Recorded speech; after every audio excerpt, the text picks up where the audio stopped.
নমস্কার বন্ধুরা, কেমন আছেন সবাই? আমার একটি নতুন ভ্লগে আপনাদেরকে স্বাগত জানাই।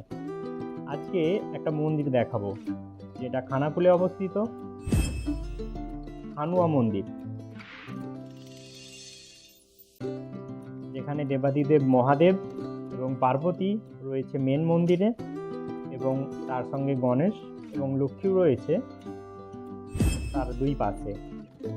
দেখতেই পাচ্ছেন মন্দিরটা প্রায় বছর 5 আগে নির্মাণ করা হয়েছিল। সকলের প্রবেশ আছে এখানে এবং মন্দিরটা যথেষ্ট সুন্দর।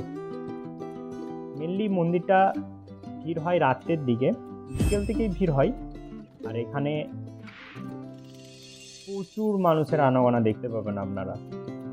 আমরা শীতের সময় গেছি, তাতেও প্রচণ্ড ভিড়, কারণ এখানে সব সময় পুজো দেওয়া যায়।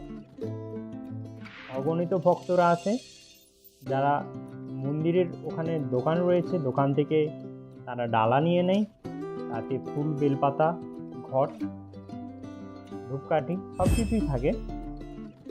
এবং ওখানে পুরোহিত মশাইরা রয়েছেন।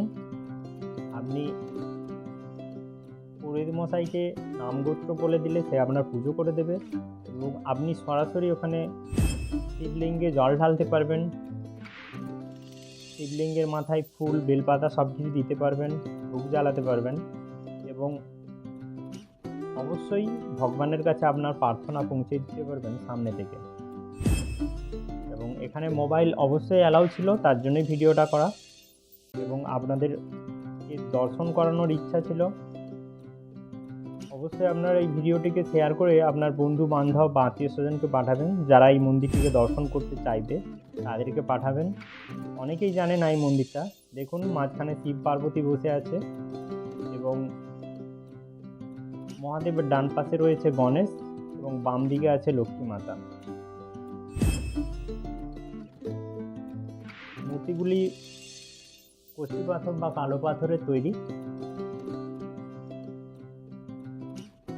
এবং তাই প্রতিকৃতিগুলো ভালোভাবে বোঝা যাচ্ছে না, বাট ভগবানগুলি যদি আপনারা কাছ থেকে দেখবেন অবশ্যই সুন্দর, এটুকু বলতে পারি। এবং শৃঙ্গার করানো আছে খুব ভালোভাবে, এই কারণে খুব সুন্দর লাগছে। দেখুন, আমি দেখাচ্ছি আপনাদেরকে পুরো মন্দিরটা, এবং মন্দিরটাই পুরো চারদিকেই কাজ করা আছে, নিচে শ্বেতপাথর দেওয়া আছে, এবং মন্দিরটা প্রচণ্ড আলো দেওয়া আছে, যার ফলে ভিতরটা খুব সুন্দর। তাছাড়াও ওখানে সন্ধ্যা আরতি হয়।